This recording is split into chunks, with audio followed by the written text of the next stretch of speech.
To nobody's surprise, John Sharp has begun asserting himself in his new role as the Harvey recovery czar, demonstrating why Governor Greg Abbott chose him by delivering blunt talk about insurance companies, Houston developers, temporarily skirting environmental regulations and relying on undocumented workers to help in the cleanup, all in ways the governor can't or won't.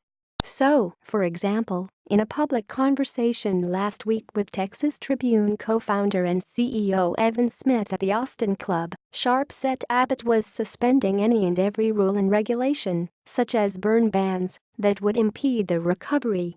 And when asked about the negative environmental consequences, the Texas A&M University System chancellor acknowledged that, while burning debris is not good for the air, when you're ass-deep in alligators, it's hard to think about draining the swamp. There are things that are going to be done that are probably not environmentally sensitive, but we are going to get people back in their houses, Sharp said. Asked by Smith whether much of the recovery work might be on the backs of undocumented labor, even as their status is increasingly tenuous, Sharp replied, "We're not checking papers when we're asking people to haul stuff out." "Is that just your position?" Smith asked, "or is that also the position of the state and federal government?" "We ain't checking anything, papers, driver's licenses," Sharp said. "Just get the stuff off the curb."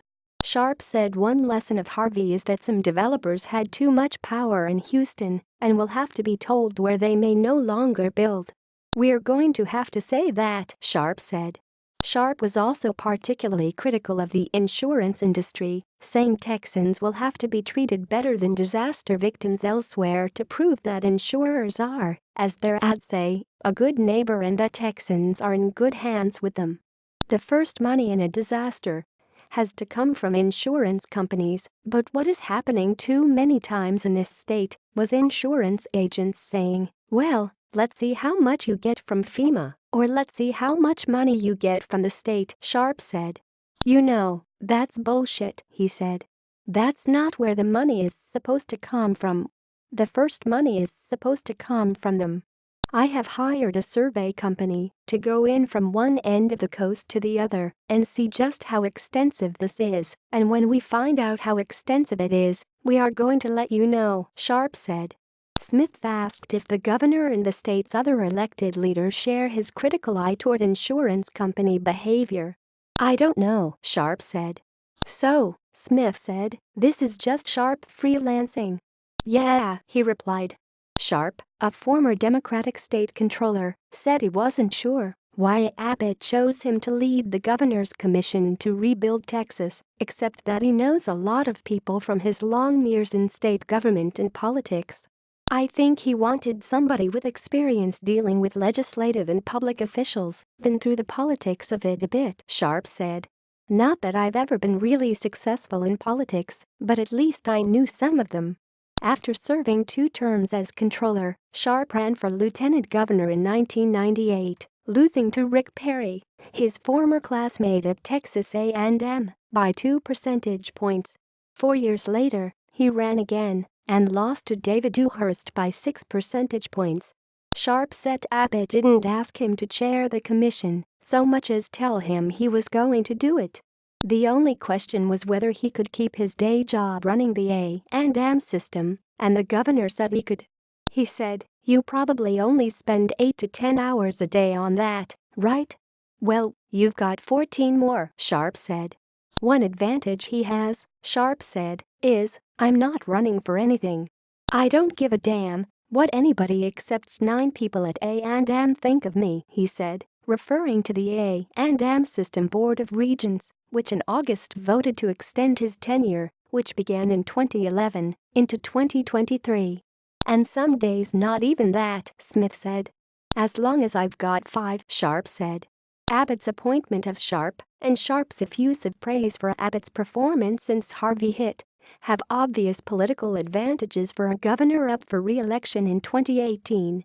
As he has done in the past, Sharp on Friday extolled Abbott's virtues in handling the crisis, saying that in addition to stripping away regulatory impediments, Abbott negotiated a better deal for Texas with federal officials than is the norm, including getting FEMA to agree to pay 90% of the cost of debris removal and other eligible expenses instead of the usual 75%. Sharp's appearance Friday came at the end of a week in which the governor and Houston Mayor Sylvester Turner publicly feuded over Turner's call for a special session of the legislature to tap the state's $10 billion rainy day fund to help Houston pay insurance costs and its 10% share of debris removal. The governor and other state officials had said that, while rainy day money will undoubtedly be used eventually, appropriated funds can be moved around without a special session and then replenished when the legislature reconvenes in January 2019. In his initial response to Turner at a Tuesday news conference on the Harvey recovery in Austin, Abbott was dismissive of Turner's request, and the Houston Chronicle editorialized that the governor's response to the mayor was equivalent to President Gerald Ford's negative response to a federal bailout of New York City in 1975, which the New York Daily News memorialized in a headline, "Ford to City, Drop Dead." Sharp rejected that view. "He takes this hurricane personally," Sharp said, adding that Abbott is always the smartest, most knowledgeable person in the room. "The guy that answers all the questions is Abbott," Sharp said. "Well, that ain't supposed to be like that. He's not even supposed to be in the room. He's supposed to leave us alone. It's a little bit intimidating." By mid-afternoon Friday, Abbott and Turner had patched things up, with Abbott at Houston City Hall delivering a check for $50 million of the $100 million in the state disaster recovery fund, which is under the governor's control.